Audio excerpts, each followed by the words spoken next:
പ്രിയപ്പെട്ട കുട്ടികളെ, എല്ലാവർക്കും സ്വാഗതം. നമ്മൾ കറണ്ട് ഇലക്ട്രിസിറ്റിയിലെ യൂണിറ്റ് ടെസ്റ്റൊക്കെ കഴിഞ്ഞ് ചെറിയൊരു ബ്രേക്ക് എടുത്താണ് നമ്മൾ ഒന്ന് റിഫ്രഷ് ആവാൻ നമ്മുടെ ക്ലാസ്സുകൾ വീണ്ടും ആരംഭിക്കുകയും അതോടൊപ്പം തന്നെ കറണ്ട് ഇലക്ട്രിസിറ്റിയിൽ നമ്മൾ എക്സാം കഴിഞ്ഞതിന് ശേഷം നിങ്ങൾ ഒന്ന് രണ്ട് ഡൗട്ടുകൾ ചോദിച്ചിരുന്നു. അതിങ്ങനെ വാട്സപ്പ് വഴി പറയാൻ പറ്റാത്തതുകൊണ്ടും അല്ലെങ്കിൽ അതിനേക്കാളും നന്നാവുക ഒരു വീഡിയോ വഴി വിശദമായി പറയേണ്ട കാര്യങ്ങളായതുകൊണ്ട് ഞാൻ നീട്ടിവെച്ചതായിരുന്നു.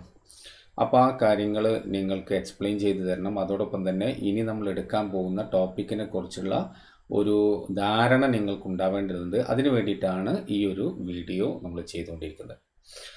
നമുക്ക് ഇതുവരെയുള്ള ചാപ്റ്റേഴ്സിൽ നിങ്ങൾക്കറിയാം, +2 നമുക്ക് പാർട്ട് 1 പാർട്ട് 2 എന്ന് പറഞ്ഞിട്ടുള്ള 2 ബുക്കുകളാണുള്ളത്. 2 ടെക്സ്റ്റ് ബുക്ക് തന്നെ നമുക്ക് 2 പാർട്ട് 1 ചാപ്റ്റേഴ്സാണ് ഇതൊക്കെ. ഓക്കെ, നമ്മൾ പാർട്ട് 1 ഞാൻ ഫസ്റ്റ് ക്ലാസ്സിൽ പറഞ്ഞിരുന്നു ഈ ചാപ്റ്റേഴ്സിനെ കുറിച്ചൊക്കെ. എല്ലാത്തിലും ഇലക്ട്രോ എന്നുള്ള വാക്കിനെ കുറിച്ചൊക്കെ നമ്മൾ സംസാരിച്ച ആ യൂണിറ്റിൻ്റെ പേരിൽ. അപ്പോൾ ഇത് രണ്ടും കൂടെ നമ്മൾ ഒരൊറ്റ യൂണിറ്റ് ആയിട്ടാണ് പറയാം. ഈ 4ഉം 5ഉം പറയാറുള്ളത്, ഇത് നമ്മൾ സംസാരിക്കാറുള്ളത് പിന്നെ magnetic effect of electric current എന്നാണ്. ഓക്കെ, നോക്കൂ, നമ്മൾ ഇതിലുള്ള ഫസ്റ്റ് 3 ചാപ്റ്റേഴ്സ് നമ്മൾ കംപ്ലീറ്റ് ചെയ്തു. അറിയാലോ നിങ്ങൾക്ക്. വിക്ടേഴ്സിൽ ഇപ്പോൾ നടന്നുകൊണ്ടിരിക്കുന്നത് സെക്കൻഡ് ചാപ്റ്ററിൻ്റെ ലാസ്റ്റ് പാർട്ടിലാണ് ഇപ്പോൾ ഉള്ളത്. കപ്പാസിറ്റേഴ്സ് ആണ് ഇപ്പോൾ അവിടെ ഡിസ്കസ് ചെയ്തുകൊണ്ടിരിക്കുന്നത്.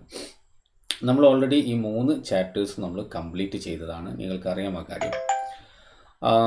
3ൻ്റെയും നല്ല വിശദമായ യൂണിറ്റ് ടെസ്റ്റും നമ്മൾ കണ്ടക്ട് ചെയ്ത് കഴിഞ്ഞു. ഇനി ഞാൻ എടുക്കാൻ പോകുന്നത്, അപ്പോൾ ഓൾറെഡി നമ്മൾ വിക്ടേഴ്സ് ചാനലുമായിട്ട് നമ്മൾ ഫാർ അഹെഡാണ്, ഒരുപാട് മുമ്പിലാണ് നമ്മളുള്ളത്. പക്ഷേ ഇനി ഞാൻ എടുക്കാൻ പോകുന്നത് 4th ചാപ്റ്റർ അല്ല. ഇനി ഇതിൽ 4th ചാപ്റ്റർ ഇത്തിരി ലെങ്തി ചാപ്റ്റർ തന്നെയാണ്. പക്ഷേ ബാക്കിയുള്ളതൊക്കെ നമുക്ക് ചെറിയ ചെറിയ ചാപ്റ്റേഴ്സാണ് അതൊക്കെ. പക്ഷേ 4th ചാപ്റ്റർ ഞാൻ എടുക്കാതെ ഞാൻ പാർട്ട് 2ലേക്ക് എൻ്റർ ചെയ്യാൻ പോവാം. അതിനൊരു കാരണമുണ്ട്. കാരണം ഞാൻ പറയാം. നോക്കൂ, ഇവിടെ പാർട്ട് 2 കാരണം ഇതൊരു ഡിഫറെൻ്റ് എൻറ്റിറ്റിയാണ്. ഇതിൽ നിന്നും തികച്ചും വ്യത്യസ്തമായ ഒരു എൻറ്റിറ്റിയാണ് നമ്മളിവിടെ. ഇതുവരെ ഭയങ്കര ഓർഡറിലാണത്. ഞാൻ അന്ന് സംസാരിച്ചിരുന്നു ഫസ്റ്റ് ക്ലാസ്സിൽ തന്നെ. ചാർജ് അറ്റ് റെസ്റ്റാണ് ഇവിടെ സംസാരിക്കുന്നത്. പിന്നെ ഇവിടെ മൂവിങ് ചാർജാണ്. ഇവിടെ സംസാരിക്കുന്ന ചാർജ് മൂവ് ചെയ്യുന്ന സമയത്ത് ഉണ്ടാകുന്ന ഇഫക്റ്റുകളെ കുറിച്ചൊക്കെയാണ്. അവിടെ നിൽക്കട്ടെ, ഇതൊരു ഡിഫറെൻ്റ് എൻറ്റിറ്റിയാണ്. ഇത് ലൈറ്റിനെ കുറിച്ചുള്ള പഠനമാണ്, ഓപ്റ്റിക്സ്. ഫിസിക്സിൽ ലൈറ്റിനെ കുറിച്ച് പഠിക്കുന്ന ഫിസിക്സിൻ്റെ ബ്രാഞ്ചിൻ്റെ പേരാണിത്, ഓപ്റ്റിക്സ്. ഈ 2 ചാപ്റ്റേഴ്സ്, റേ ഓപ്റ്റിക്സും വേവ് ഓപ്റ്റിക്സും. Optics is very important both quantitatively and qualitatively. Quantitatively in the sense more pages of your textbook is allotted for optics. Qualitatively in the sense more marks you can expect from optics only. അപ്പോൾ എല്ലാം നിൽക്കും നമുക്ക് ഇമ്പോർട്ടൻ്റാണ്. Optics കഴിഞ്ഞാൽ നിങ്ങൾക്ക് part 2 first 2 chapters അത്. പിന്നെ അതിന് ശേഷം ഇവിടെ 5 ചാപ്റ്റേഴ്സ് വേറെ കിടക്കുന്നുണ്ടെങ്കിലും നിങ്ങൾ മനസ്സിലാക്കേണ്ടത് ഈ 2 ചാപ്റ്റർ കഴിഞ്ഞാൽ മോർ ദാൻ 50% കഴിഞ്ഞു എന്നാണ് മനസ്സിലാക്കേണ്ടത്. പാർട്ട് 2ൻ്റെ 50% കഴിഞ്ഞു എന്ന് നിങ്ങൾക്ക് സമാധാനിക്കാം ഒപ്റ്റിക്സ് കംപ്ലീറ്റ് ആയാലും. അപ്പോൾ ചാപ്റ്റർ കാണുമ്പോൾ 2 ഉള്ളെങ്കിലും ഈ പുസ്തകത്തിലെ ഏറ്റവും കൂടുതൽ വെയിറ്റേജ് ഉള്ള പുസ്തകത്തിലും ഏറ്റവും കൂടുതൽ നമുക്ക് പഠിക്കാനുള്ളത് ഇതാണ്. ഇതൊക്കെ ചെറിയ ചെറിയ ചാപ്റ്റേഴ്സ് ഒക്കെ നമുക്ക് പെട്ടെന്ന് തീർക്കാൻ കഴിയുന്നത്. അപ്പോൾ നമ്മൾ ഇവിടെയാണ് ഇനി നമ്മൾ ചെയ്യാൻ പോകുന്നത്.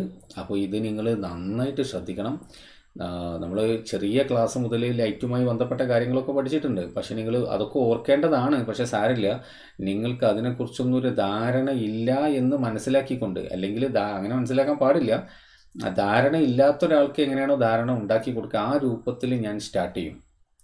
നിങ്ങൾ എനിക്ക് ചെയ്തു തരേണ്ടത് ഇത്ര മാത്രം: നന്നായി ക്ലാസ്സുകൾ യഥാസമയത്ത് നിങ്ങളത് കേൾക്കുക, നന്നായിട്ട് പഠിക്കുക, പ്രാക്ടീസ് ചെയ്യുക. ഓരോ ദിവസവും നമ്മൾ കുറേശ്ശെ എടുത്തിട്ടേ പോവുള്ളൂ. അപ്പോൾ പഠിക്കാൻ ഏറ്റവും സൗകര്യമായിരിക്കും നിങ്ങൾക്ക്. നിങ്ങളിതെല്ലാം കൂടെ ഒരു ദിവസത്തേക്ക് നിങ്ങൾ മാറ്റി വയ്ക്കരുത്. അങ്ങനെയാണെങ്കിൽ നമ്മൾ കുറേശ്ശെ എടുക്കുന്നതിൻ്റെ സകല ഗുണങ്ങളും നിങ്ങൾക്കതിൽ നഷ്ടമാവും. അപ്പോൾ എൻ്റെ കൂടെ നിങ്ങൾ സ്ട്രിക്റ്റ്ലി ഫോളോ ചെയ്യുകയാണെങ്കിൽ കാര്യങ്ങൾ വളരെ എളുപ്പമായിരിക്കും. സ്കൂള് തുറന്നു കഴിഞ്ഞാൽ നിങ്ങൾക്കറിയാം, ഗവൺമെൻറ് ഓൾറെഡി ഡിക്ലെയർ ചെയ്തിട്ടുണ്ട് സിലബസ് കട്ട് ചെയ്യാൻ, കുറക്കാൻ തയ്യാറല്ല. ഏറ്റവും നല്ല തീരുമാനമാണ് സത്യത്തിൽ അത്. കാരണം നമുക്ക് പഠിക്കേണ്ട കാര്യങ്ങളൊക്കെ പഠിച്ചു കഴിഞ്ഞാൽ ഇത് കഴിഞ്ഞിട്ടുള്ള കോമ്പറ്റേറ്റീവ് എക്സാംസിനൊക്കെ നിങ്ങൾക്ക് നന്നായിട്ട് പെർഫോം ചെയ്യാൻ പറ്റുള്ളൂ. അല്ല, ഇവിടെ കുറേ ചാപ്റ്റേഴ്സാണ് റിമൂവ് ചെയ്ത് കഴിഞ്ഞാൽ നിങ്ങൾക്കത് കഴിയില്ല. അപ്പോൾ സ്കൂൾ തുറക്കുമ്പോഴേക്കും നമുക്ക് ഈ പാർട്ടൊക്കെ കവർ ചെയ്യാൻ കഴിഞ്ഞാൽ അത് വലിയ സംഭവമായിരിക്കും. പിന്നെ ഉള്ളതൊക്കെ നമുക്ക് ചെറിയ ചെറിയ ചാപ്റ്റേഴ്സാണ്. ഇനി വിക്ടേഴ്സ് നമ്മുടെ കൂടെ എത്തണമെങ്കിലോ കറണ്ട് ഇലക്ട്രിസിറ്റി എന്നുള്ള ഒരു ഫുൾ ചാപ്റ്റർ അവിടെ കിടക്കുന്നുണ്ട്. ഈ സെക്കൻഡ് ചാപ്റ്റർ കംപ്ലീറ്റ് അല്ല, മനസ്സിലായില്ലേ? അപ്പോൾ ഇതും കഴിഞ്ഞിട്ടേ ഇവിടേക്ക് എത്താൻ പോകുന്നുള്ളൂ. അപ്പോൾ നമ്മൾ മൺഡേ ഓൺവേർഡ്സ് നമ്മൾ ഡിസ്കസ് ചെയ്യാൻ പോകുന്നത് റേ ഓപ്റ്റിക്സ് ആണ് എന്നുള്ളത് നിങ്ങൾ മനസ്സിലാക്കി വെക്കുക. നമുക്ക് റേ ഓപ്റ്റിക്സിൻ്റെ വേറെ പേര് ജിയോമെട്രിക്കൽ ഒപ്റ്റിക്സ് എന്നാണ്. Geometrical optics because by the use of simple geometry you can solve each and everything in ray optics now. Full ഡ്രോയിങ്ങാണ്. അപ്പോൾ നിങ്ങൾ സ്കെയിലും മറ്റു ടൂൾസൊക്കെ വേണം. ടൂൾസ് പിന്നെ ഡിഫറെൻറ്റ് കളേഴ്സിലുള്ള പേനൊക്കെ ഉണ്ടാകുന്നത് നല്ലതാണ്. സാധാ പേന തന്നെ ഫുള്ള് ഡ്രോയിങ് ആണ്. വരച്ച് നമുക്ക് എക്സ്പേർട്ട് ആവണം. ഓക്കെ, അപ്പോൾ അതിൻ്റേതായ രീതിയിൽ ഓരോ ദിവസത്തെയും നോട്ട്സ് ഞാൻ നിങ്ങൾക്ക് അന്ന് തന്നെ പ്രൊവൈഡ് ചെയ്യും. നിങ്ങൾ അതനുസരിച്ചിട്ട് അത് എഴുതാനും പഠിക്കാനും ഒക്കെ തയ്യാറാവുകയാണെങ്കിൽ തീർച്ചയായിട്ടും നമുക്ക് കൊറോണ പീരിയഡിൽ തന്നെ നമുക്ക് അത്ഭുതം കാണിക്കാൻ കഴിയും എന്ന് ഞാൻ നിങ്ങൾക്ക് ഉറപ്പ് തരാണ്. അപ്പോൾ എല്ലാവരും തയ്യാറാണ് എന്ന് കരുതുന്നു. ഓക്കെ, അപ്പോൾ ഇനി ഞാൻ കഴിഞ്ഞ എക്സാമിൽ നമുക്ക് നടന്നില്ല നിങ്ങൾ ഡൗട്ട് ചോദിച്ചിട്ടുള്ള എക്സ്പ്ലനേഷൻ ആവശ്യപ്പെട്ടിട്ടുള്ള 1-2 കാര്യങ്ങൾ, അതിൽ 1-2 കാര്യങ്ങൾ എനിക്ക് കറക്റ്റ് ചെയ്യാനുണ്ട്. ആ കാര്യങ്ങളാണ് ഇനി നമ്മൾ വിശദീകരിക്കാൻ പോകുന്നത്. റെഡി അല്ലേ? ഓക്കെ, നോക്കൂ, ഈ ക്വസ്റ്റ്യൻ ഒന്ന് വായിച്ചു നോക്കൂ. പൊട്ടൻഷ്യോമീറ്റർ ആണ്. To where the balance point X will be shifted when resistance R is increased keeping all parameters unchanged. എക്സാമിൽ ചോദിച്ച ക്വസ്റ്റ്യനിൽ നിന്ന് ഞാൻ ഇവിടെ ഒരു വ്യത്യാസം കാണിച്ചിട്ടുണ്ട്. നിങ്ങൾ നിങ്ങൾക്ക് ഡിഫറൻസ് എന്താ മനസ്സിലായോ? എക്സാമിൽ കൊടുത്ത ക്വസ്റ്റ്യനിലും ഈ ക്വസ്റ്റ്യൻ തമ്മിൽ ചെറിയൊരു വ്യത്യാസമുണ്ട്. ഇത് പറഞ്ഞിട്ട് നമുക്ക് അതിലേക്ക് പോകാമെന്ന് കരുതിയിട്ടാണ്. ഡിഫറൻസ് മനസ്സിലായോ നിങ്ങൾക്ക്? ഡിഫറൻസ് ഇത് അവിടെയാണ്. ഇവിടെ ഞാൻ എസ് എന്ന വേരിയബിൾ റെസിസ്റ്റൻസ് കണക്ട് ചെയ്തിരിക്കുന്നത് ക്യൂവിന് പാരലായിട്ടാണ്, അക്രോസ് ക്യൂ ആണ്. നേരെ മറിച്ച് എക്സാമ്പിൾ ഞാൻ ചോദിച്ചത് ഈ വേരിയബിൾ റെസിസ്റ്റൻസ് സെല്ലിന് സീരീസ് ആയിട്ടായിരുന്നു കണക്ട് ചെയ്തിരുന്നത്. നമുക്കിത് പറഞ്ഞിട്ട് നമുക്ക് അങ്ങോട്ട് പോകാം. നോക്കൂ, ഇവിടെ റെസിസ്റ്റൻസ് ആർ ഈ കൂടുതൽ പേരും എന്നോട് ഈ സെക്കൻഡ് പാർട്ടാണ് ഡൗട്ടായിട്ട് ചോദിച്ചിട്ടുള്ളത്. ഫസ്റ്റ് പാർട്ട് മനസ്സിലാക്കാൻ കുറച്ചും കൂടെ എളുപ്പമാണ്, എങ്കിലും ഞാനത് വിശദീകരിക്കാം. Resistance R increased keeping all parameters unchanged. ബാക്കി കാര്യങ്ങളൊക്കെ അതുപോലെ നിലനിർത്തിയിട്ട് ക്യാപിറ്റൽ ആർ ഇൻക്രീസ് ചെയ്താൽ എന്ത് സംഭവിക്കുക? ബാലൻസിങ് പോയിന്റ് എക്സിന് എന്ത് സംഭവിക്കുക? എക്സ് ഇതേ സ്ഥലത്ത് തുടരുമോ, എൻ്റെ അടുത്തേക്ക് ഷിഫ്റ്റ് ചെയ്യോ, ബീൻ്റെ അടുത്തേക്ക് ഷിഫ്റ്റ് ചെയ്യോ എന്നാണ് ക്വസ്റ്റ്യൻ. അത് ഞാൻ എക്സാമ്പിൾ വഴി പറയാം. സപ്പോസ് ഈ റെസിസ്റ്റൻസ് വേരിയബിൾ ആണല്ലോ. വേരിയബിൾ എന്ന് പറയുമ്പോൾ ഇത് 0 വാല്യൂ ആക്കി നിൽക്കുക എന്ന് വെച്ചാൽ സർക്യൂട്ടിൽ വേറെ റെസിസ്റ്റൻസ് ഇല്ല, ഇവിടെ ഇല്ല.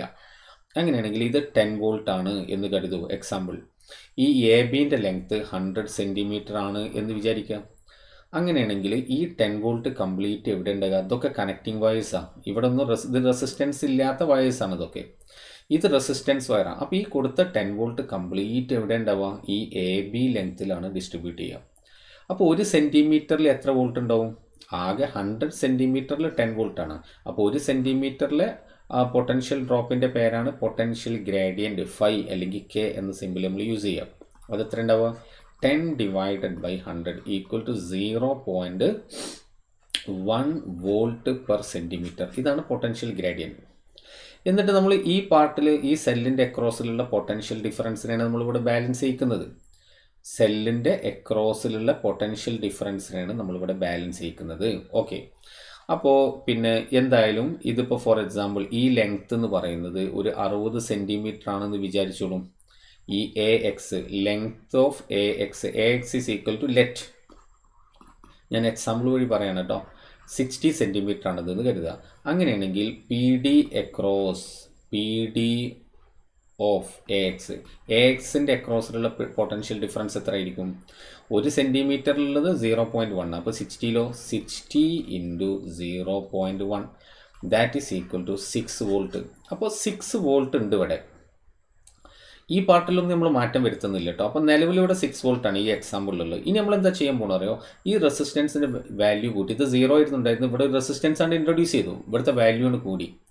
ഇവിടുത്തെ വാല്യൂ കൂടിക്കഴിഞ്ഞാൽ ഇതിലൂടെ പോകുന്ന കറണ്ട് ഇതിലൂടെ പാസ് ചെയ്യുന്ന കറണ്ട് ഇപ്പം എന്തായി? കറണ്ട് കുറഞ്ഞില്ലേ?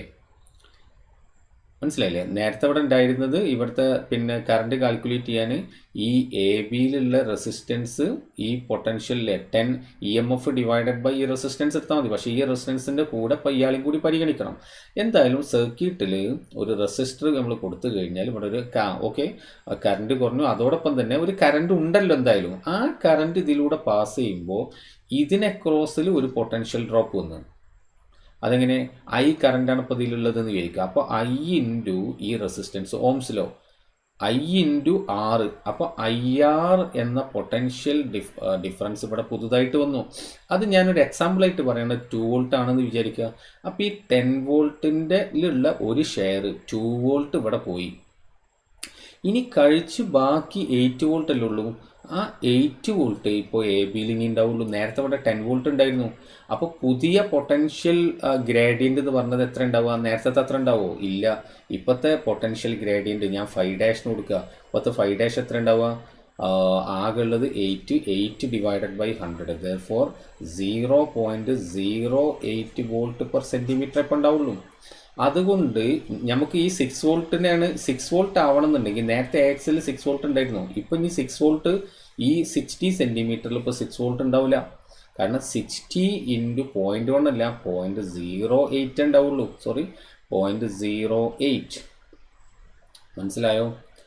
0.08 അതിലിപ്പോൾ എത്ര ഉണ്ടാവുക? 4.8 വോൾട്ടാണ് ഇപ്പോൾ ഈ 60 സെൻറ്റിമീറ്ററിൽ ഉണ്ടാവുക. ഈ 60 സെൻറ്റിമീറ്ററിൽ 4.8 വോൾട്ട് ഉണ്ടാവുള്ളൂ. അപ്പോൾ 6 വോൾട്ട് ആവണമെങ്കിൽ ഈ പോയിൻ്റ് എങ്ങോട്ട് ഷിഫ്റ്റ് ചെയ്യണം? ഇങ്ങോട്ട് ഷിഫ്റ്റ് ചെയ്യണം. അപ്പോൾ 60 എന്നുള്ളത് നമുക്ക് നോക്കൂ, 60നേക്കാൾ കൂടിക്കഴിഞ്ഞാൽ നമുക്കിത് ഇവിടുന്ന് ഈ എക്സ് ഇങ്ങോട്ട് ഇങ്ങനെ മാറുന്നതിനനുസരിച്ച് ഇവിടുത്തെ പൊട്ടൻഷ്യൽ ഡ്രോപ്പ് ഇങ്ങനെ കൂടിക്കൊണ്ടിരിക്കും. അപ്പോൾ 6 വോൾട്ട് ബാലൻസ് 6 വോൾട്ടിനോട് ഇക്വലൻ്റ് ആവണമെങ്കിൽ ഈ എക്സ് എങ്ങോട്ട് ഷിഫ്റ്റ് ചെയ്യണം? ബിയിലേക്ക് ഷിഫ്റ്റ് ചെയ്യണം. അപ്പോൾ അതാണ് ഫസ്റ്റ് പാർട്ടിൻ്റെ ആൻസർ, ഷിഫ്റ്റ് ടുവേർഡ്സ് ബി. ആ പാർട്ട് നിങ്ങൾക്ക് മനസ്സിലായി എന്ന് കരുതുന്നു. അടുത്തത് നോക്കൂ, റെസിസ്റ്റൻസ്. ഇത് എക്സാമിനുള്ള ചോദ്യം, ഈ ഡയഗ്രം അല്ല എന്ന് ഞാൻ പറഞ്ഞു കേട്ടോ. Resistance S is increased. ഇനി ഇവിടെ എപ്പോഴും ഇൻക്രീസ്ഡ് എന്നാവില്ല കേട്ടോ. അപ്പോൾ ഇനി വേറെ എവിടെയെങ്കിലും നിങ്ങൾ ക്വസ്റ്റ്യൻ കാണുന്ന സമയത്ത് ചിലപ്പോൾ ഇവിടെ ഇൻക്രീസിന് പകരം ഡിഗ്രീസ് ആണെങ്കിലൊക്കെ ആൻസർ മാറുകയും. അപ്പോൾ ഈ resistance S increased keeping R constant. ഈ ഭാഗത്തിലൊന്നും ഇനി മാറ്റം വരുത്തിയില്ല, അതവിടെ നിൽക്കട്ടെ. ആ ഭാഗമൊക്കെ അതേപോലെ ഉണ്ട്. പക്ഷേ ഇനി മാറ്റം വരുത്താൻ പോകുന്നത് ഇവിടെയാണ്, എസിൻ്റെ വാല്യൂ കൂട്ടി. നിങ്ങൾ ഈ ഡയഗ്രം തന്നെ നോക്കൂ. ഈ ഡയഗ്രം നമ്മൾ പിന്നെ ഈ ഒരു സർക്യൂട്ട് നമ്മൾ എന്തിനാണ് യൂസ് ചെയ്യുന്നത്? ഇൻറ്റേർണൽ റെസിസ്റ്റൻസ് മെഷർ ചെയ്യാൻ വേണ്ടിയിട്ടല്ലേ നമ്മൾ ഇതിന് അക്രോസിൽ റെസിസ്റ്റൻസ് ഒക്കെ കണക്ട് ചെയ്തിട്ട് നമ്മൾ ചെയ്യൽ. ഇൻറ്റേർണൽ റെസിസ്റ്റൻസ് കാൽക്കുലേഷന് വേണ്ടിയിട്ട്. എന്ന് വെച്ചാൽ ഇപ്പോൾ ഗാൽവനോമീറ്റർ 0 ഡിഫ്ലക്ഷൻ കാണിച്ചാൽ അതിൻ്റെ അർത്ഥം എന്താ? ഈ ഗാൽവനോമീറ്ററിലൂടെ കറണ്ട് പാസ് ചെയ്യുന്നില്ല എന്നാണ് അതിൻ്റെ മീനിങ്. പക്ഷേ ഗാൽവനോമീറ്ററിലൂടെ കറണ്ട് ഇല്ലെങ്കിലും ഇതിലൂടെ അപ്പോഴും കറണ്ട് ഉണ്ടാവും. മനസ്സിലാക്കണം? ഇതിലൂടെ എപ്പോഴും കറണ്ട് ഉണ്ട്. കാരണം അതൊരു ക്ലോസ്ഡ് സർക്യൂട്ടാണ്. ഇവിടെ ഇതിലൂടെ കറണ്ട് പോകുന്നില്ല, പക്ഷേ ഇതിലൂടെ അപ്പോഴും കറണ്ട് ഉണ്ട്. എന്ന് വെച്ചാൽ കറണ്ട് പോയിക്കൊണ്ടിരിക്കുന്ന സമയത്ത് സെല്ലിന് അക്രോസിലുള്ള പൊട്ടൻഷ്യൽ ഡിഫറൻസിൻ്റെ പേരെന്താ? Terminal P D of the cell. എന്ന് വെച്ചാൽ ഇവിടെ നമ്മൾ ബാലൻസ് ചെയ്യിക്കാൻ പോണ്. ഈ ഒരു ഡയഗ്രത്തിൽ നമ്മൾ ബാലൻസ് ചെയ്യിക്കുന്നത് EMF ഓഫ് ദ സെല്ലിനെ അല്ല, പകരം ടെർമിനൽ പി ഡിനെയാണ്. എന്താ ടെർമിനൽ പി ഡിൻ്റെ ഇക്വേഷൻ? V = E - IR.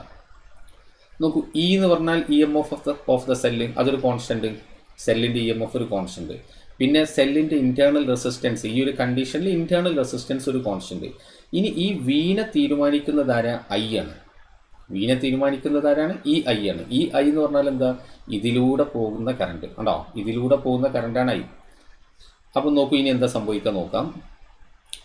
നേരത്തെ കേസിലൂടെ 6 വോൾട്ട് ആയിരുന്നല്ലോ, അത് അവിടെ കേട്ടെ, എന്തോ ആവട്ടെ, പ്രശ്നമാക്കണ്ട. ഞാൻ ഒരു എക്സാമ്പിൾ പറഞ്ഞായിരുന്നു. ഇവിടെ നോക്കൂ, ഇതിൻ്റെ വാല്യൂ നമ്മൾ കൂട്ടി. ഇതിൻ്റെ വാല്യൂ കൂട്ടിക്കഴിഞ്ഞാൽ ഇതിലൂടെ പാസ് ചെയ്യുന്ന കറണ്ടിൻ്റെ ഇക്വേഷൻ എന്താ?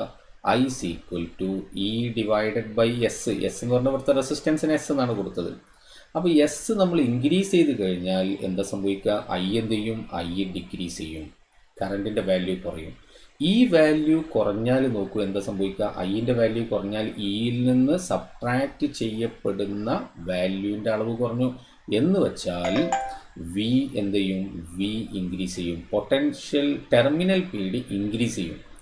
അപ്പോൾ ആദ്യം ഇവിടെ 6 ആയിരുന്നു ഉണ്ടായിരുന്നതെങ്കിൽ, അല്ലെങ്കിൽ 6 വോൾട്ട് ആയിരുന്നു ഇവിടെ കിട്ടിയിരുന്നതെങ്കിൽ, ഇപ്പോൾ അത് 6നേക്കാൾ കൂടുതലാണ്. എസിൻ്റെ വാല്യൂ ഇൻക്രീസ് ചെയ്താൽ 6നേക്കാൾ കൂടുതലാണ്. അപ്പോൾ ടെർമിനൽ പി ഡി കൂടി. ടെർമിനൽ പി ഡി കൂടിക്കഴിഞ്ഞാൽ നേരത്തെ നമ്മൾ ബാലൻസ് ചെയ്തത് പോരാ, ഇപ്പോൾ അതിലേറെ അധികം ബാലൻസ് ചെയ്യിക്കണം. എന്ന് വെച്ചാൽ വീണ്ടും എക്സ് എങ്ങോട്ടാണ് ഷിഫ്റ്റ് ചെയ്യുക? എക്സ് ബിയിലേക്ക് ഷിഫ്റ്റ് ചെയ്യും. ഈ ക്വസ്റ്റ്യൻ കേട്ടോ, ഇതല്ല എക്സാമിന് ചോദിച്ചത്, പറയാം. ഇനി ഇതേ ക്വസ്റ്റ്യനിൽ തന്നെ എസ് ഡിഗ്രീസ് ചെയ്തു എന്നാണ് പറഞ്ഞതെങ്കിലോ, ഇവിടെ ഇൻക്രീസ് ആണ്. ഡിഗ്രീസ് ചെയ്തു എന്നാണ് പറഞ്ഞതെങ്കിൽ എന്താ സംഭവിക്കുക? എസ് ഡിഗ്രീസ് ചെയ്ത് കഴിഞ്ഞാൽ കറണ്ട് കൂടും. കറണ്ട് കൂടിക്കഴിഞ്ഞാൽ ഇവിടെ നോക്കൂ, ടെർമിനൽ പി ഡി കുറയും. ടെർമിനൽ പി ഡി കുറഞ്ഞാൽ എക്സ് എങ്ങോട്ടാണ് ഷിഫ്റ്റ് ചെയ്യുക? എയിലേക്ക് ഷിഫ്റ്റ് ചെയ്യും. അപ്പോൾ കാര്യം മനസ്സിലാക്കി കഴിഞ്ഞാൽ ഇതിൻ്റെ ഏത് പ്രോബ്ലവും നിങ്ങൾക്ക് അപ്രോച്ച് ചെയ്യാൻ കഴിയുള്ളൂ. ഇത് ഈ ഭാഗത്ത് ചോദിക്കുന്ന ഹയർ ഓർഡർ ക്വസ്റ്റ്യൻ ആണ്, എളുപ്പമുള്ള ചോദ്യമല്ല. കൺസെപ്റ്റ് നന്നായി മനസ്സിലാക്കിയ ഒരു കുട്ടിക്ക് കൃത്യമായി ഇതിനെ ആൻസർ ചെയ്യാൻ കഴിയുള്ളൂ. ഇതിനെയും മുകളിലുള്ള ഒരു ക്വസ്റ്റ്യൻ പൊട്ടൻഷ്യോമീറ്ററിൽ നിങ്ങളോട് ചോദിക്കില്ല. ഇതാണ് അതിൽ സാധാരണ ചോദിക്കാൻ സാധ്യത ഉള്ളതിൽ ഹൈ എൻഡ് ക്വസ്റ്റ്യൻ ആണ് നിങ്ങളോട് ഞാനിപ്പോൾ ചോദിച്ചിട്ടുള്ളത്. ഇനി നോക്കൂ, അതവിടെ നിൽക്കട്ടെ. ഇനി നമ്മുടെ ചോദ്യം ഇതുമല്ല എന്ന് ഞാൻ പറഞ്ഞു, അത് നിൽക്കാം. ഇപ്പം ഞാൻ എന്താ സംസാരിച്ചത്? സെല്ലിന് എക്രോസിൽ ഒരു റെസിസ്റ്റൻസ് കണക്ട് ചെയ്തിട്ട് അതിൻ്റെ വാല്യൂ ഇൻക്രീസ് ചെയ്താലും ഡിക്രീസ് ചെയ്താലും ബാലൻസിങ് ലെങ്ത്തിന് അല്ലെങ്കിൽ ബാലൻസ് പോയിന്റ് എങ്ങോട്ടാണ് ഷിഫ്റ്റ് ചെയ്യുക എന്നുള്ളതിൻ്റെ എക്സ്പ്ലനേഷനാണ് ഇപ്പോൾ തന്നിട്ടുള്ളത്. തേർഡ് ക്വസ്റ്റ്യന് വളരെ ഫെമിലിയർ ആണ്. ഇത് ലാബിൽ പലപ്പോഴും സംഭവിക്കുന്ന ഒരു അബദ്ധം കൂടിയാണ്. പല കുട്ടികളും പറയാറുണ്ട്, സർ ഈ വയറിൽ ബാലൻസ് ലെങ്ത് കിട്ടുന്നില്ല എന്ന്. കാരണം എക്സ്പെരിമെൻറ്റ് ചെയ്യുന്ന സമയത്ത് ഞാൻ നിങ്ങളോട് പറഞ്ഞിട്ടുണ്ട്, ആദ്യം നമ്മൾ സർക്യൂട്ട് കണക്ഷനൊക്കെ കൊടുത്തു കഴിഞ്ഞാൽ നമ്മൾ എന്താ ചെയ്യേണ്ടത്? ജോക്കിനെ എൻ്റെ അടുത്തേക്ക് ടച്ച് ചെയ്യുക, അപ്പോൾ ഗാൽവനോമീറ്റർ ഒരു ഭാഗത്തേക്ക് ഡിഫ്ലക്ഷൻ കാണിക്കും. ബീൻ്റെ അടുത്തേക്ക് ടച്ച് ചെയ്യുക, അപ്പോൾ ഗാൽവനോമീറ്റർ ഓപ്പോസിറ്റ് സൈഡിലേക്ക് ഡിഫ്ലക്ഷൻ കാണിക്കണം. അങ്ങനെയാണെങ്കിൽ ഇൻ ബിറ്റ്വീനിൽ നിങ്ങൾക്ക് 0 ഡിഫ്ലക്ഷനുള്ള പോയിന്റ് കിട്ടുള്ളൂ. പക്ഷേ പലപ്പോഴും കുട്ടികൾ പറയാറുള്ള ഒരു കാര്യമാണ്, എൻ്റെ അടുത്ത് ടച്ച് ചെയ്യുമ്പോഴും ഒരു ഭാഗത്തേക്ക് ഡിഫ്ലക്ഷൻ, ബിയിൽ ടച്ച് ചെയ്യുമ്പോഴും അതേ ഭാഗത്തേക്ക് തന്നെയാണ് ഡിഫ്ലക്ഷൻ, ഓപ്പോസിറ്റ് സൈഡിലേക്ക് ഡിഫ്ലക്ഷൻ ഇല്ല. അപ്പോൾ അങ്ങനെ സംഭവിക്കുന്ന ഒരു കേസാണിത്. അപ്പോൾ cell P is replaced by another cell. ഇതിന് ഈ സെല്ല് എപ്പോഴും വലുതും ഇത് ചെറുതുമായിരിക്കണം എന്ന് ഞാൻ പറഞ്ഞിട്ടുണ്ട് ക്ലാസ്സിൽ തന്നെ. ഇത് തിരിച്ചാണെങ്കിൽ അല്ലേ, അതായത് ക്യൂനേക്കാൾ ചെറിയ വാല്യൂ ആണ് ഇവിടെ വന്നതെങ്കിൽ എന്താ സംഭവിക്കുക? ഇവിടെ എ ബിയിൽ നിങ്ങൾക്ക് ബാലൻസ് ലെങ്ത് കിട്ടൂല. എന്തുകൊണ്ട് കിട്ടൂല? എന്താ നമ്മൾ ചെയ്യാൻ പോകണറിയോ? അപ്പോൾ നമ്മൾ യഥാർത്ഥത്തിൽ ചെയ്യാൻ പോകുന്നത്, ഇപ്പോൾ ഇവിടെ 6 വോൾട്ട് ആണെങ്കിൽ ഈ 6 വോൾട്ടിനെ ബാലൻസ് ചെയ്യിക്കാനാണ് നമ്മൾ ഈ 10 വോൾട്ട് കൊണ്ട് ശ്രമിക്കുന്നത്. അപ്പോൾ 10 വോൾട്ട് ഫുൾ ആവശ്യമില്ലല്ലോ. ഓക്കെ, അപ്പോൾ ഈ പരമാവധി ഈ 10 വോൾട്ട് കൊണ്ട് നമുക്ക് എത്ര വോൾട്ട് വരെ നമുക്ക് ബാലൻസ് ചെയ്യിക്കാം? 10 വോൾട്ട് വരെ. 10 വോൾട്ടിനേക്കാൾ അധികം, ഇവിടെ 15 വോൾട്ടും ഇവിടെ 10 വോൾട്ടും ആണെങ്കിൽ നമ്മൾ ചെയ്യണത് എന്താ അറിയോ? 10 വോൾട്ട് കൊണ്ട് 15 വോൾട്ടിനെ ഈക്വലൈസ് ചെയ്യാൻ വേണ്ടി ശ്രമിക്കുക. അത് നടക്കുമോ? പരമാവധി നമുക്ക് ഇവിടെ 10 വോൾട്ട് ഉള്ളൂ. അപ്പോൾ അതിനേക്കാളും താഴ്ന്ന വാല്യൂവിനെ മാത്രമേ നമുക്ക് ചെയ്യാൻ കഴിയുള്ളൂ. അത് ഞാൻ പറഞ്ഞത് മനസ്സിലായി എന്ന് വിചാരിക്കുന്നു. കാരണം ഇവിടുത്തെ വോൾട്ടേജ് കംപ്ലീറ്റ് ഇവിടെയല്ലേ ഡിസ്ട്രിബ്യൂട്ട് ചെയ്തിരിക്കുന്നത്. അപ്പോൾ ഇവിടെ ഫുള്ള് 10 വോൾട്ട് ആണുള്ളത്. അപ്പോൾ പരമാവധി നമുക്കിവിടെ അവൈലബിൾ ആയിട്ടുള്ള എത്രയാണ്? 10 വോൾട്ട്. അതിൽ നമുക്ക് അതിനേക്കാൾ ചെറിയ എന്തിവിടെ വന്നു കഴിഞ്ഞാലും നമുക്ക് ഈ വയറിലെ പൊട്ടൻഷ്യൽ ഡിഫറൻസ് വെച്ചിട്ട് ഇങ്ങനെ ബാലൻസ് ചെയ്ത് പരമാവധി ഇവിടെ എത്തിയ 10 വോൾട്ടായി. പക്ഷെ അതിലും വലിയൊരു വോൾട്ടേജാണ് നമുക്കിവിടെ ബാലൻസ് ചെയ്യിക്കാറില്ലെങ്കിൽ ഒരിക്കലും നമുക്ക് ബാലൻസ് ലെങ്ത് ഇവിടെ കിട്ടില്ല. അപ്പോൾ ബാലൻസ് ലെങ്ത് കിട്ടില്ല എന്നാണ് ഇവിടെ നമ്മൾ ആൻസർ പറയേണ്ടത്. ഇനി നമുക്ക് ഇതിൻ്റെ അടുത്ത വേർഷനിലേക്ക് നോക്കാം. ഇതാ നോക്കൂ, ഇത് നേരത്തെ അതേ ഡയഗ്രം തന്നെയാണ് ഞാൻ ഇവിടെ കൊടുത്തിട്ടുള്ളത്. എന്താ ഡിഫറൻസ്? നേരത്തെ ക്യൂന് പാരലലായിട്ടാണ് കണക്ഷൻ കൊടുത്തിരുന്നത്, ഇവിടെ ഞാൻ സീരീസിലാണ് കണക്ഷൻ കൊടുത്തിട്ടുള്ളത്. ഇവിടെ നോക്കൂ, ഞാൻ ആ കീ നോക്കിയ സമയത്താണ് ഞാൻ പിന്നീട് ശ്രദ്ധിച്ചത്, ഞാൻ എനിക്ക് തന്ന പിന്നെ മാർക്കിംഗ് സ്കീമിൽ എനിക്ക് ചെറിയൊരു മിസ്റ്റേക്ക് പറ്റിയിട്ടുണ്ട്. അവിടെ ഇതിൻ്റെ ആൻസറിൽ ഇതാ നോക്കൂ, വളരെ ശ്രദ്ധിക്കണം. മാർക്കിംഗ് സ്കീമിൽ ഞാൻ ഇവിടെ തന്നതിൽ എനിക്കൊരു മിസ്റ്റേക്ക് പറ്റിയിട്ടുണ്ട്. അത് നിങ്ങൾ ശരിക്കും മനസ്സിലാക്കുക. ഞാൻ അതിൻ്റെ വിശദമായ കാര്യങ്ങളിലൂടെ പറയാം. സ്വാഭാവികമായിട്ടും ഇതിൻ്റെ ആദ്യത്തെ പാർട്ട് നമ്മൾ നേരത്തെ എക്സ്പ്ലെയിൻ ചെയ്ത് തന്നെ, അതിലൊരു സംശയമില്ല. സെക്കൻഡ് പാർട്ടാണ് ഇതിൽ ഏറ്റവും പ്രധാനപ്പെട്ട കാര്യം. വിശദീകരണം വളരെ ശ്രദ്ധിക്കണം, എന്നാലേ മനസ്സിലാവുള്ളൂ. ഈ എസിൻ്റെ വാല്യൂ ഇൻക്രീസ് ചെയ്ത് കഴിഞ്ഞാൽ എന്ത് സംഭവിക്കും എന്നാണ് ചോദ്യം. എസിന് ആൻസർ എന്താ അറിയോ? നോ ഇഫക്റ്റ് എന്നുള്ളതാണ് ആൻസർ. നോ ഇഫക്റ്റാണ് ആൻസർ. അത് ടുവേർഡ്സ് ബി എന്നായിരുന്നു അവിടെ ബൈ മിസ്റ്റേക്കിൽ ഞാൻ കൊടുത്തിട്ടുള്ളത്. അത് തെറ്റാണ്. ഒരു ഇഫക്റ്റും ഉണ്ടാവില്ല എന്നുള്ളതാണ് ആൻസർ. I will explain. നന്നായിട്ട് നിങ്ങൾ ശ്രദ്ധിക്കണം കേട്ടോ, നന്നായിട്ട് ശ്രദ്ധിക്കണം, വളരെ ഇമ്പോർട്ടൻ്റ് ആണ്. നോക്കൂ, എന്താ സംഭവിക്കുന്നത് വെച്ചാൽ നമുക്ക് ഇവിടെ ഈ എസ് ഇല്ല എന്ന് വിചാരിക്കും. ഇവിടെ റെസിസ്റ്റൻസേ ഇല്ല. റെസിസ്റ്റൻസേ ഇല്ലെങ്കിൽ എന്ത് സംഭവിക്കും? റെസിസ്റ്റൻസ് ഇല്ലെങ്കിൽ ഇവിടെ ഗാൽവനോമീറ്റർ. അപ്പോൾ ഇതേ ക്വസ്റ്റ്യൻ നിങ്ങൾ ഗൂഗിളിൽ നിങ്ങൾ ടൈപ്പ് ചെയ്ത് കഴിഞ്ഞാൽ അവിടെ ഇതിന് ആൻസർ കൊടുത്തത് തെറ്റാണ് കേട്ടോ.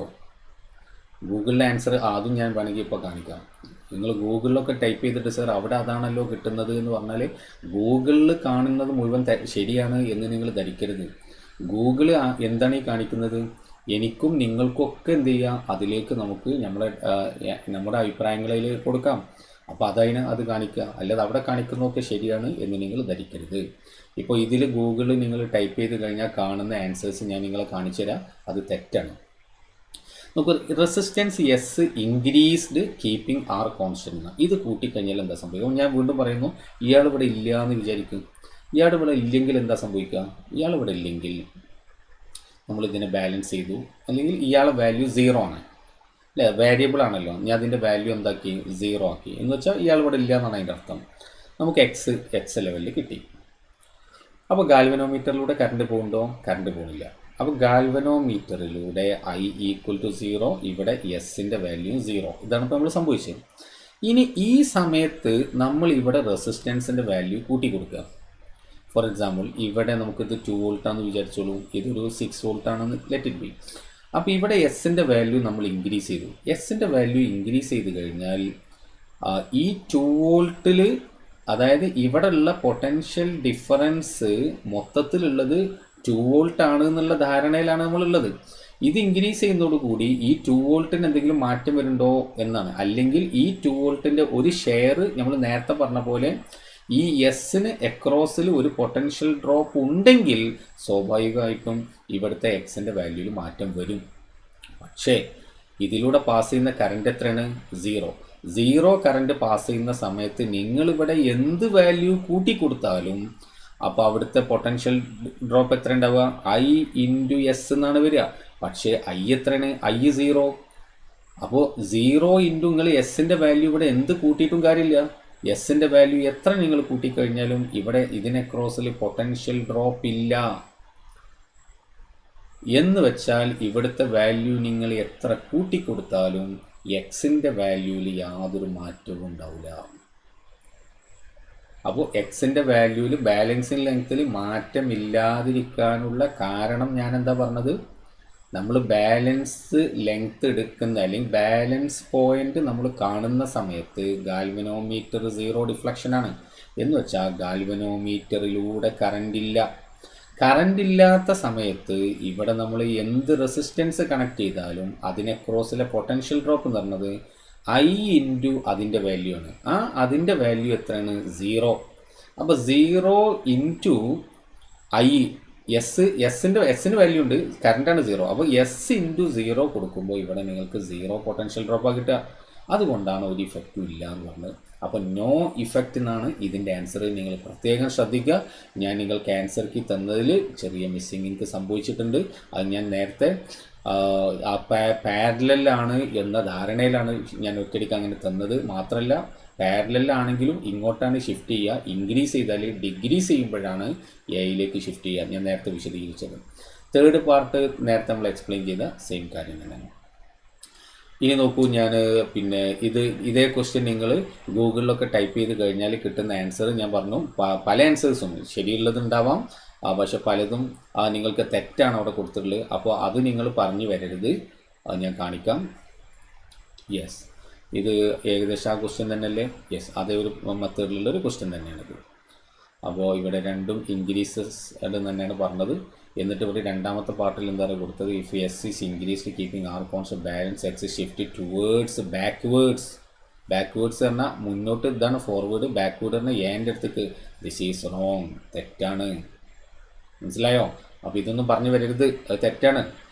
അതിൻ്റെ കൃത്യമായ എക്സ്പ്ലനേഷൻ ഞങ്ങൾക്ക് തന്നു കഴിഞ്ഞു. ഇനി വേറൊരു ആൻസർ നോക്കാം. അതേ ചോദ്യം തന്നെയാണ്, ദ സെയിം ക്വസ്റ്റ്യൻ തന്നെയാണ്. Again from ഗൂഗിളാണ്.